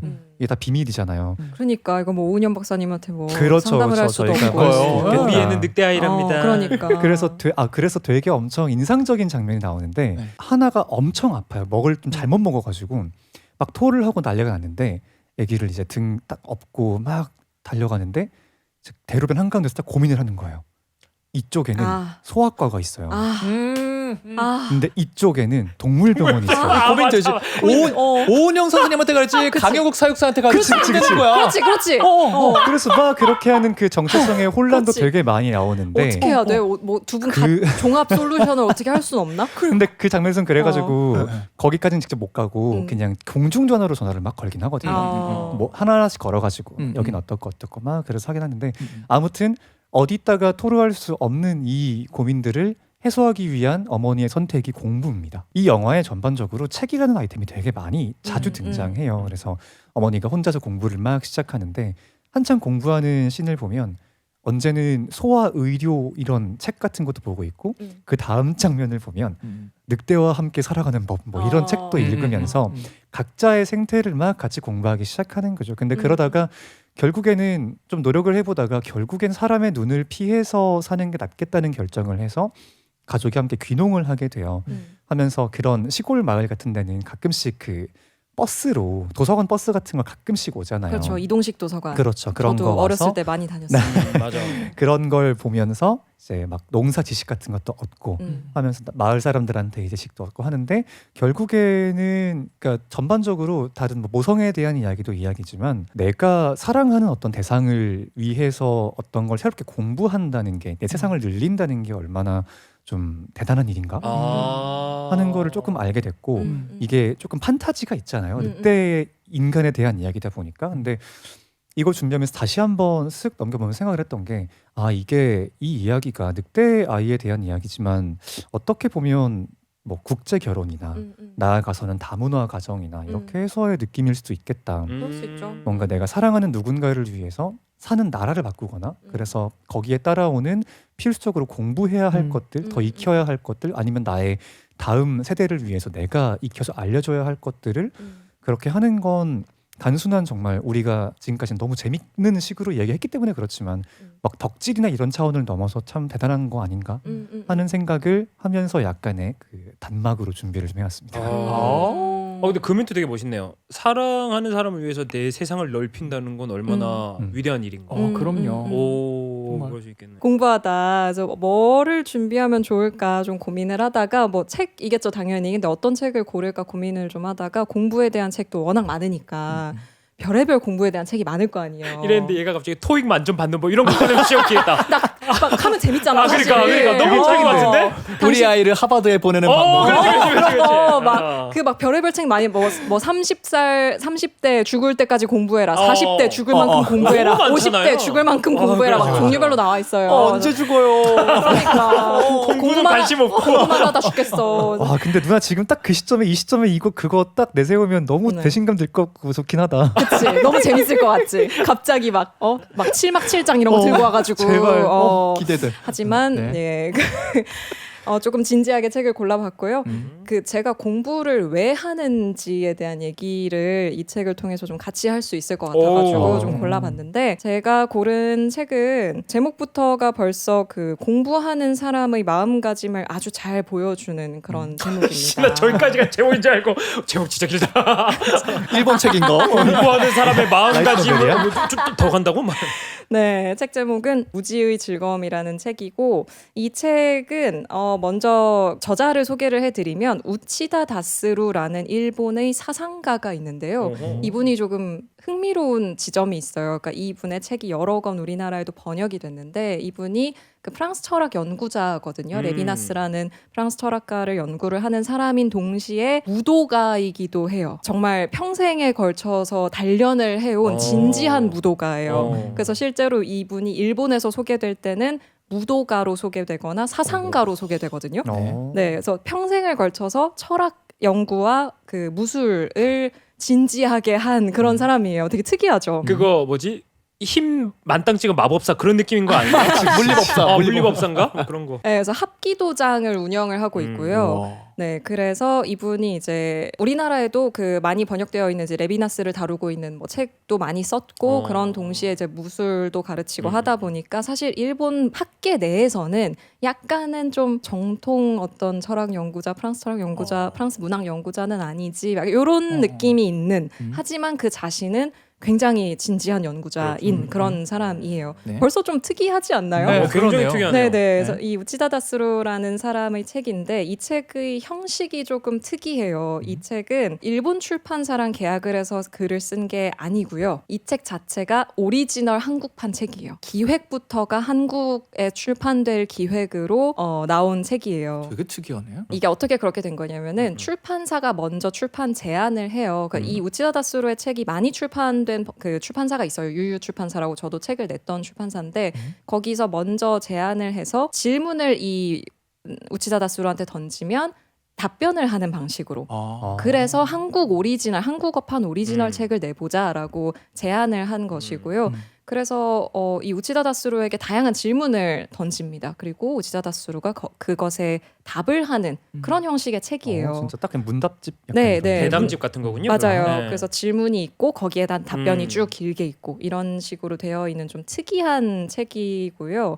그래서 막 질문도 되게 다양해요. 뭐 그 선생님은 다양한 뭐 집필 활동도 하시고 강연도 하시고 하는데 뭐 이런 생활을 하는 뭐 어떤 원칙이 있냐 아니면은 뭐 공부를 할 때 뭐 어떤 마음가짐으로 하냐 그 합기도에 대한 막 질문 이런 것도 있고요. 그러니까 좀 다양한 이 사람에게 질문을 던지게 되는데 제가 공부를 하는 이유 이전에 제가 책을 읽는 이유도 되게 비슷하거든요. 제가 책을 읽고 공부를 하는 이유가 좀 비슷한데 저는 어릴 때부터 책을 워낙 좋아했으니까 전 진짜 아기 때부터 책을 진짜 좋아했거든요. 근데 책을 왜 그렇게 좋아했는지를 이렇게 생각해 보면 항상 저는 그 지적 호기심이 되게 큰 사람이고 그게 항상 너무 신기했던 것 같아요. 내가 모르는 세계가 저 밖에 너무나 넓다는 사실이 그게 항상 저를 너무 매혹시키는 거예요. 맞아요. 물론 뭐 그것 말고도 뭐 재밌어서 읽는 것도 있고 뭐 현실 도피로서 읽는 것도 있고 막 이렇게 다양한 이유들이 있었지만 기본적으로는 책을 읽는 것 자체가 제가 아닌 경험을 해보는 그런 것으로서 책을 읽는 그런 게 저에겐 항상 너무 좋은 일이거든요. 네네. 내가 아닌 무언가가 돼보는, 내가 아닌 무언가로 들어가보는 그런 게 너무 저에겐 좋은 일인데 제가 공부를 하는 이유도 그냥 기본적으로는 그런 이유긴 해요. 한정된, 제한된 경험을 넘어서 보는 그런 경험을 하게 되니까 책을 읽고 공부를 할 때. 그리고 결국은 그렇게 내가 아닌 경험을 계속 하다 보면 결국은 나라는 사람이 변해가는 그게 참 좋거든요. 맞아요. 그래서 이 책을 읽다가 되게 많은 부분에 공감을 했어요. 네. 이를테면 첫 질문이 그거거든요. 굉장히 다양한 그 활동을 하시는데 그 지키는 원칙이 있냐라고 했을 때 이 우치다 다스루 선생이 그런 얘기를 해요. 꾸준히 결과물을 내는 사람들은 대체로 이렇습니다. 일찍 자고 일찍 일어나서 매일 판에 박은 듯한 일과를 반복합니다. 이건 어쩔 수 없는 일입니다. 머릿속에서 일어나는 미세한 변화를 감지하려면 그 이외의 일은 가능한 한 매일 똑같이 반복하는 편이 좋으니까요. 이런 얘기를 하는데 똑같은 일상을 하면서 이게 약간 운동이랑 비슷해. 그 훈련이랑 비슷해서 매일매일 훈련을 하는 거예요. 그래서 거기서 약간의 다른 점들을 감지하고 매일 근육 운동하는 것처럼 이제 공부를 하게 되는 그런 건데 제가 읽다가 되게 배울 점도 많고 되게 생각도 비슷하다 그런 생각을 했었고 제가 그 공부하다에 제일 맞는 것 같다라는 생각을 했던 거는 무엇을 배워야 하는가라는 챕터가 있거든요. 우리가 오늘 열심히 얘기한 한국 독자들에게 지금 우리 교육에 필요한 것이 무엇인지에 대한 말씀을 들려주셨으면 합니다. 라는 질문이 있어요. 네, 그래서 선생님께서는 그간의 저서를 통해 교육의 시장 원리를 도입하는 것에 비판적인 시각을 여러 번 보여주셨습니다. 이러면서 이제 막 선생님 글의 독자들에게 뭐 한국의 독자들에게 한국뿐만이 아니고 지금 교육에 필요한 것이 무엇인가에 대한 말씀을 드려주십시오라는 질문이 있어서 이제 우치다 다스루 선생님이 거기에 대답을 하는 내용이 있는데 배운다라는 것은 한마디로 다른 사람이 된다는 것입니다. 그래서 저는 나는 배운다는 식의 화법에 위화감을 느낍니다. 배움이 정말로 일어나면 나라는 주어는 더 이상 동일성을 유지할 수 없기 때문입니다. 라고 하면서 오하아몽이라는 그 고사성어가 있는데요. 이게 그 삼국지에 나오는 고사거든요. 오나라에 그 손권이 여몽이란 부하가 있었어. 근데 이 부하가 무술은 겁나 잘해. 근데 머리에 든 게 없어요. 그래가지고 손권이 네 공부도 좀 해보면 어떻겠냐. 뭐 이런 얘기를 한 거죠. 그래가지고 여몽이 열심히 공부를 했어요. 열심히 공부를 하고 이제 좀 시간이 흘러서 오나라의 도독 노숙이 여몽을 찾아가서 이야기를 나눠보니까 완전히 다른 사람이 된 거야. 그래서 탁월한 식견을 가진 사람이 돼 있었던 거죠. 막 감탄을 하는 그런 고사가 있어요. 그러면서 나오는 고사성어가 바로 괄목상대입니다. 거기서 나왔구나. 그래서 여몽이 뭐라고 답변하냐면 선비는 헤어진 지 사흘이면 서로 눈을 비비고 다시 봐야 할 정도가 되어야 합니다. 이게 이제 괄목상대거든요. 되게 멋있는 말이죠. 네, 그래서 이게 결국은 사람이 지적으로 성장하는 것은 다른 사람이 되는 일이라는 이 식견이 사라졌기 때문에 지금의 교육이 좀 다른 방향이 된 것 같다라는 얘기를 하면서 지적 성장이라는 말을 들으면 현대인은 아마도 지식의 양적 증대를 생각할 겁니다. 하지만 그것은 배움이 아닙니다. 배운다는 것은 그릇이 바뀌는 일이기 때문입니다. 눈을 비비고 보지 않으면 같은 인물인지 확신할 수 없을 만큼 사람이 바뀌는 일입니다. 라는 얘기를 하면서 우리가 이제 지적으로 부족한 것을 메우는 일은 배우는 게 아니라 보충이다. 그건 배움이 아니고 같은 그릇을 유지하면서 내용물만 늘어나는 양상입니다. 이런 이제 비판을 하거든요. 그래서 되게 공감이 많이 가는 그런 이야기였고 이 책에서 한 군데만 더 이제 소개를 하고 싶은 부분이 있는데 이제 무술을 훈련한다는 거는 그런 거잖아요. 내가 이 사람을 오늘 이기고 뭐 내일 지고 내일 이기고 이게 중요한 게 아니고 그냥 그걸 계속 과정으로 생각하면서 계속 자기갱신을 하는 상당히 어떻게 보면 좀 종교적인 자기 수련 같은 거잖아요. 무술 지루한 면이 있죠. 그것을 막 누구를 이기고 막 누구한테 막 지고 이기고 이런 게 아니고 그래서 그 얘기를 하면서 무도의 경우는 어제 오늘 시작한 사람이야말로 뭔가를 할 수 있게 되어도 또 기술의 수준이 주위 사람과 비교해서 상대적으로 상위가 되었다고 해도 무조건 이것은 그냥 과정일 뿐입니다 라고 말해야 합니다. 오로지 길을 걷는 것만이 중요하고 이 길의 최종 목표가 어디인지, 지금 나는 전 여정의 어느 지점까지 왔는지, 다른 사람과 비교해서 자신은 길을 얼마나 많이 다파했는지와 같은 물음은 그 어떤 의미도 없습니다. 그 긴 수행의 여정 어딘가에서 누군가에게 이겨도, 누군가보다 강하게 되어도, 누군가보다 잘하게 되어도, 혹은 누군가에게 져도, 누군가보다 약해도, 누군가보다 못해도 그런 상대적 우열을 논하는 것에는 아무런 의미도 없습니다. 그 승패에 의미가 있다고 생각하면 거기에 얽매이기 때문입니다. 절대 얽매여서는 안 됩니다. 그것이 무도의 가장 중요한 가르침입니다. 결코 해냈다라든지 알았다라고 생각하지 않는 것, 자신을 영원한 초심자로 보고 오로지 계속 걷는 것, 이렇게 얘기를 해요. 너무 멋있죠. 그러니까 이 사람에게 공부와 무술 훈련과 이것이 하나의 어떤 삶의 태도로서 있는 그것 자체가 너무 되게 배울 만한 점이라고 생각을 했고, 맞아요. 공부의 태도 자체가 정말 배울 만하다. 네, 그런 생각이 들어서. 본인들이 성장했다라고 느꼈던 때가 있어요? 저는 저 얘기를 들으면서 네. 제가 딱 느꼈던 게 두 문장으로 딱 정리가 되거든요. 첫 번째가 사람은 경험으로 성장하는 것이 아니다. 경험을 대하는 태도로 성장하는 것이다. 이걸 들었을 때 제가 좀 깜짝 놀랐어요. 뭐 배우란 건 원래 경험을 많이 하는 게 중요하다고 막 많이 들었으니까 경험 이것저것 했는데, 경험은 다 똑같이 해도 누군가가 어떤 태도로 그 경험을 대하느냐에 따라서 성장의 이게 엄청나게 다르구나. 좋은 거를 경험해도 나쁜 걸 경험해도 그 태도가 자기가 좋으면 그걸 성장의 발판으로 삼을 수 있구나. 이것이 첫 번째고, 두 번째는 이건 제 스스로 생각한 겁니다, 여러분. 성장이란 게 저는 제가 크는 거라고 믿었던 때가 있었어요. 20대 초반에는. 근데 어느 순간 지나고 보니까 성장이란 건 이 세계가 얼마나 큰지 깨닫는 게 성장이잖아. 이 생각을 한 적이 있었어요. 그 두 가지를 알았을 때 굉장히 사람이 좀 되게 편해졌었어요. 저는. 뭔가 또 욕심 부린다고 되는 게 아니고 천천히 이 세계가 얼마나 큰지 알고 어떤 경험이든 내 태도를 바꾸는 거구나. 이걸 알았을 때 저는 좀 성장했을지도 이런 생각이 들더라고요. 그럼 두 분이나 뭐 겨울 씨는 어때요? 저는 20대 때 나 좀 성장했다라는 생각이 들었을 때가 더 이상 자기 연민을 하지 않게 되었을 때. 아하. 내가 내 삶을 받아들일 수 있게 됐다라는 그런 감정이 있었고, 내 삶의 불행에 늪에 막 빠져가지고, 물론 그런 시기가 필요하기도 하지만, 그리고 그럴 수밖에 없는 상황도 있지만, 그 결국은 삶은 자기가 사는 거기 때문에 거기서부터 선택을 하는 것도 자기 자신이잖아요.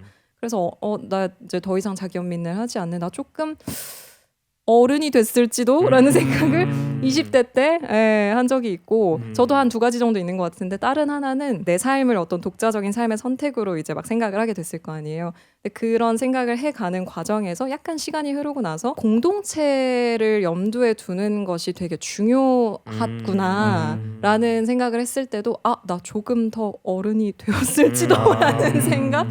이게 내 개인의 삶도 중요하지만 결국은 내가 사는 공동체, 내가 속해 있는 공동체, 뭐 넓게는 그게 뭐 지구 공동체까지도, 이 공동체의 단위에 뭔가 생각을 하게 됐을 때 나 그래도 제법 어른처럼 보이는 것 같을 것 같기도? 막 약간 이런 생각? 입술 모양이 너무 킹받는데 지금 약간 지 자랑을 하면서 뭐 그럴 것 같기도? 그런 생각을 조금 했었다. 두 분은 뭐 생각한 거 없어요? 저 같은 경우에는 안경에 알을 뺐을 때부터 성장했다고 느끼나요? 그것도 그렇죠, 많은 그렇죠. 성장이었죠. 아주 큰 그렇죠, 성장이죠. 아주 큰 큰 성장이었죠. 성장이죠. 큰 네. 성장이죠. 저는 메타인지 덕후예요. 그러니까 어느 순간부터 그냥 스스로를 너무 멀리서 보려고 하는 게 과하게 생겼다 보니까 하루에도 정말 틈이 나면 날수록 계속 그냥 스스로에 대해서 체크를 하거든요. 나 지금 뭐 하고 있는지, 진짜 여기서 카메라 찍는 것처럼 내가 지금 무슨 행동하고 있는지 막 스스로를 너무 검열하는 듯한 그런 게 있는데, 진짜 성장은 제가 봤을 때 그런 것 같아요. 그렇게 계속 초단위로 스스로를 평가하고 이렇게 체크하는 와중에서도 눈치채지 못하게 이루어지는 게 성장인 것 같다는 생각을 한 적이 있었어요. 그러니까 나의 목표 같은 게, 나는 이런 일에 화를 내지 않을 거야 라든지, 이런 주제가 나왔을 때 조금 더 능숙하게 대처할 수 있을 거야 라든지, 그런 것들이 막 했을 때, 물론 이제 어느 몇몇 큰 순간들에서는 다 하루가 끝날 때 다 끝나고 나서 나 오늘 이거 잘했네? 나아졌는 걸 하고 느끼는 순간도 있지만, 제가 최근에 느꼈던 내가 성장했네라고 느꼈던 순간들은 되게 뒤늦게였고요. 그때는 애초에 눈치도 못 채고 있었던 때가 모르지. 되게 많았어요. 근데 맞아요, 그런 맞아요. 것들이 나의 태도도 그랬고 음. 나의 업무적인 뭐 경험도 그랬고 그냥 자연스럽게 그 생각을 하고 있다 보니까 어느 순간 조금씩 스펙트럼에서 이렇게 간 것 같아요. 그래서 그런 것들은 되게 어떻게 보면 좀 재밌는 게 눈치는 당시에는 못 챌 수 있겠다. 정말 나중에 가서 볼 수 있는 거구나 생각이 들어요. 맞아요. 돌이켜 봤을 네. 때 그러고 보니 그때 그래서 약간 이런 아까- 느낌이지. 아까 그래서 겨울 누나가 말해줬던 그 내용 중에서도 되게 공감이 갔던 게 음. 최근에 일기에 썼던 게 어떻게 보면 나라는 사람은 그냥 어떤 사람이야라고 딱 설명할 수 있는 게 아니라 어떤 상태가 계속 꾸준히 바뀌어서 그냥 이게 그쵸. 바뀌는 거구나. 그치 그치. 맞아요. 그러니까 이제 님들한테는 계속 제가 찡찡을 대지만 뭐 예를 들면 다이어트라든지 살 빼고 지금은 너무 살이 쪄가지고 너무 이게 아니라 난 그냥 살이 찐 상태가 있는 거고 뭐가 아닌 상태가 있는 거고의 그 반복이잖아요. 근데 저는 여기에서 이제 최근까지는 좀 아이고 그러면서 이제 상태만 보고 있었다면 아까 이제 말씀해주신 것처럼 좀 정진을 할 필요는 있겠다. 계속 이제 나아가겠다는 마음이 중요하다라는 건 또 이렇게 알게 되었고. 저는 그 겨울이가 책 소개해 주신 거 들으면서 저도 굉장히 공감한 게 물론 아닌 분들도 많고 좋은 분도 많이 뵀는데 본능적으로 많이 좀 안 좋아했던 부류가 지식의 양으로 사람을 재산하는 사람을 만났을 때요. 저는 그래서 초지일관 난 지식이 많은 사람보다는 지혜로운 사람이랑 친구가 됐으면 좋겠다라는 생각을 했는데 근데 또 이 지혜 역시 끝없는 지식의 탐구를 통해서 되는 경우도 있더라고요. 그게 지금 겨울이가 말한 지식을 지식으로만 받아들이는 게 아니라 나를 변화시키기 위한 뭘로 했을 때 이게 지혜가 있을 수 있겠다 이런 거라는 좀 생각을 들으면서 했고 그거와 연관 지으면서 스스로 성장했다라고 막 하는 경우는 많지는 않은데 지식적으로 좀 세상을 대하다가 저는 태어나서 친구한테 내 얘기 좀 들어줄래? 나 지금 너무 기분이 좀 그런데? 라고 하는 거를 태어나서 한 번 해봤어요. 내 기억으로는. 상상이 안 가. 그 이후로 뭐 짜잘하게 했을 수 있겠지만 내 기억에 내가 누군가를 어떤 이슈로 인해서 사람들이 이럴 때 술을 마시나? 근데 지금 술을 마실 수 없으면 친구한테 전화라도 할까? 해서 했던 게 20대 후반에 딱 정확하게 기억나는 순간이 있어요. 그 전까지는 난 한 번도 그런 이슈로 사람을 찾은 적이 없어요. 맞아요. 내가 혼자 이러고 있다 넘어가고 말지. 근데 그때 전화를 했는데 그 친구가 그렇구나 그냥 내가 녹두를 들어줬어요. 그것만으로 상상하지도 못할 정도로 나도 위로를 받고 또 내가 해온 방식이 굉장히 나를 갉아먹기도 하는구나. 입 밖으로 내면 별게 아니게 되는 일도 실제로 있고 뭐 공동체라고 했을 때 이게 서로 힘을 이렇게 해가며 나는 그전에는 나의 그릇에 대한 어떤 확신이 있었으니까 내가 들어주는 역할이지 뭐 이렇게 그냥 하고 살았는데 이게 서로 도와가는 거고 필요한 순간에 누가 내 얘기를 들어줄 수 있다면 필요한 순간에 내가 누구 얘기를 들어줄 수 있다면 이게 커뮤니티성이 있구나 라는 생각 그때 했던 것 같아요. 어렴풋이. 그러고 나서 한 1, 2년 뒤에 우리 교회에 어디서 하는 큰 행사가 있었는데 내가 진행을 해서 2-3시간 뭐 이렇게 진행을 했는데 그냥 관종이니까 했죠. 신나서 했지. 근데 끝나고 나서 그전에도 교회에 뭐 있을 때 내가 가끔 앞에 나설 때가 있었는데 그때는 승국이 잘한다 재밌다 였다가 그게 끝나는데 유례 없이 이렇게 뭐 어르신들도 그렇고 진행이 참 따뜻하고 좋더라 뭐 이런 다른 피드백이 오는 거예요. 그러니까 재밌다 못할 떠나서 진행이 너무 좋다. 나는 그런 얘기는 처음 들어봤거든요. 태어나서 그 나이가 돼서야. 그때 약간 이게 성장인가? 왜냐면 그런 것도 경험을 해보고 또 그 당시가 제가 아프고 막 신체적으로도 안 좋았을 때니까 그 전에 내가 간접 경험으로만 알고 있던 지식적으로 알고 있던 사람의 어떤 어려운 점들과 실제 내가 어떤 바닥을 쳐본 이후에 경험까지 해본 이후에 무대에서 누굴 봤을 때 이 사람이 어떤 마음이겠구나가 더 다르게 다가오더라고요. 그러니까 아는 거와 다르게 다가오는 순간들이 있더라고요. 그래서 그럴 때 정말 지나고 나서 아까 신영이 말한 것처럼 지나고 나서 보니 그 과정을 통해서 심지어 내 삶에 굉장히 아픈 순간들이었음에도 불구하고 그걸 통해서 내가 성장한 게 있나? 그러니까 변화한 게 있었나 보네? 라고 생각했던 어느 날이 있었던 것 같아요. 그게 기영이가 물어봤던 어떤 기억나는 대목. 맞아요, 내가 좀 맞아요. 변했네? 컸나? 이렇게 좀 했던 게 그런 순간은 있었던 것 같아요. 본인의 위선 스피치 한 거는 뭐 이렇게 막 내가 성장했다 뭐 이런 느낌은 아니었어요? 그 내용 자체가 이렇게 많이 그 공개적으로 하지 않던 얘기여서 맞아요. 네. 거기에 나왔던 친구가 얘고요. 그러니까 저 그렇지. 얘랑 예전에 했었던 얘기고. 그러니까 그 스피치 시작할 때 이 얘기를 평생 뭐 몇 사람 뭐 세 사람한테만 뭐 했는데 그 중에 하나가 그 중에 저예요. 하나가 겨울이에요. 겨울이 예상 가죠. 했는데 비하인드 비하인드인데 그 스피치 나갈 거가 너무 걱정이 됐어. 나도 근데 그 생각했어. 너무 민망했고. 그치. 난 다른 것들은 다 네. 뭐 그랬는데 나는 이거가 가장 이승국답지 않다고 생각했어. 맞아. 이 말을 했다는 게. 맞아요. 저도 그래서 되게 놀랐어요. 네. 이 얘기를 했다고 그러니까, 약간 그러니까. 이런 느낌. 그 이건 철저히 내 얘기이기 때문에 완전. 맞아. 정말 재수 없게 들릴 수도 있고 맞아. 그때는 또 하나의 반골 기질이었어요. 그치. 그 미션이 왔을 때 저는 딱 그 생각이었어. 아 이거 유튜브 각 뽑으려고 하는 건가? 이거 나온 거 스피치 중에 마음에 드는 거 있으면 뭐 이렇게 하려고 하는 건데 그 미션이 너의 인생 스피치를 해서 사람들의 마음을 사라 아니면 너 탈락할 수 있어. 그 스피치에 인기 투표를 하는 거였거든요. 그럼 살기 위해서 내 걸 꺼내와야 되니까 그렇지, 저는 그렇지. 사실 반감이 굉장히 컸어요. 음. 그런 걸 안 좋아하고 그렇지. 맞아. 내가 여기 들어올 때는 바뀔 수도 있는 지금 나의 신념에 대해서 얘기하고자 나온 거지 나의 삶에 관해서 나의 과거를 끄집어내는 데는 동의 안 하고 왔는데 이걸 미션이라고 준다고? 아 좀 긁히는데?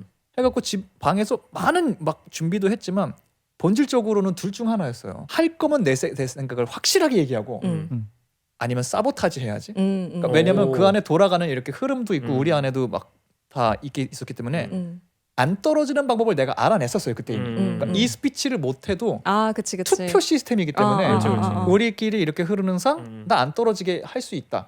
그리고 그때쯤 누가 떨어져야 될지 맥락상 다 머릿속에도 있었고 그래서 나는 그냥 재미를 위해서 재롱 떨다 와도 오히려 그냥 재밌게 끝나고 몇 표 받을 수 있겠다 라는 생각에 제작진의 의도를 망쳐도 재밌겠다 라는 생각을 하고 있다가 올라가기 거의 정말 앞맛 사람 하는 정도 됐을 때 반대로 갑자기 생각을 굳힌 거죠. 여기에 출연하겠다고 나온 내가 그런 생각을 줄곧 하고 있는 거는 어떤 면에서 또 다른 위선일 수 있다. 그렇지. 여기 나와서 온갖 얘기 하겠다고 동의하고 서바이벌 나온 건데 미션 하나가 나랑 마음에 안 든다고 그렇게까지 행동한다? 라는 거는 조금 앞뒤가 안 맞을 수 있겠다 어폐가 있다.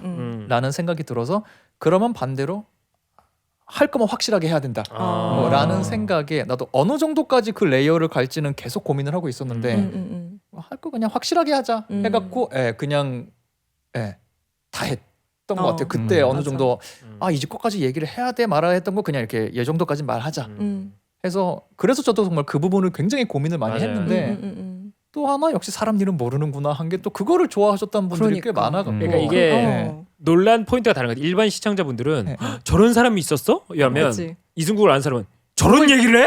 맞아요. 나는 얼마나 놀랐겠어요. 그러니까. 내가 아니, 3명 중에 한 명이었다니까. 미쳤어? 우리한테는 안 하다가 방송에서 한다고? 막 이러면서. 맞아 그런 친구들도 맞아 그러니까. 있었을 거예요. 어머. 네. 믿을 수가 없어. 저 저 얘기를 근데 결과적으로는 그것 때문에 또 많은 분들이 또 좋아하게 된 것도 있으니까 너무 감사했죠. 너무 좋게 봐주셔서 그러니까 정말 감사했고 이게 이제 아까 제가 한 걸 여기 들어가면 서브 텍스트와 메인 텍스트가 만난 지점이에요. 아 그치 맞아. 아무 의도 없이 네. 진짜 마음을 정확하게 딱 표현하면 사람들은 움직여요. 맞아요. 네, 마음이 딱 이제 와닿는 거죠. 진실성을 봐주신 것 같다라는 맞아요. 생각을 하게 되더라고요. 좋게 봐주시는 거 보고. 그 씬에 대해서 어. PD님이 어떻게 생각했는지는 이 이 책을 책에서 읽어보시면 만나보실 수 있습니다. 정말 커뮤니티에 입장하셨습니다. 자세하게 네. 써놨어. 그리고 여기 돌고래 출판사에 또 여기 다 써 있어. 네, 돌고래 출판사에 좋은 책이 많아요. 여기 있다고. 네, 여기 뭐 그 돌고래 출판사에서 나온 유인원과의 산책, 그리고 뭐 거북의 시간 좋은 책 많습니다. 네네 많은 관심 오늘 입장하는 하루 부탁드리고요. 되세요. 네네네. 입장하는 자, 이제 마무리합시다. 마무리합시다. 네. 마무리합시다. 아, 오늘 재밌었어요. 뭐, 재밌었어요. 네. 재밌었어요. 네. 맞아요. 마무리 인사도 깔끔하네. 끝낼까요? 네. 네. 하나, 둘, 셋. 공부하는 공부하는 하루 하루 되세요.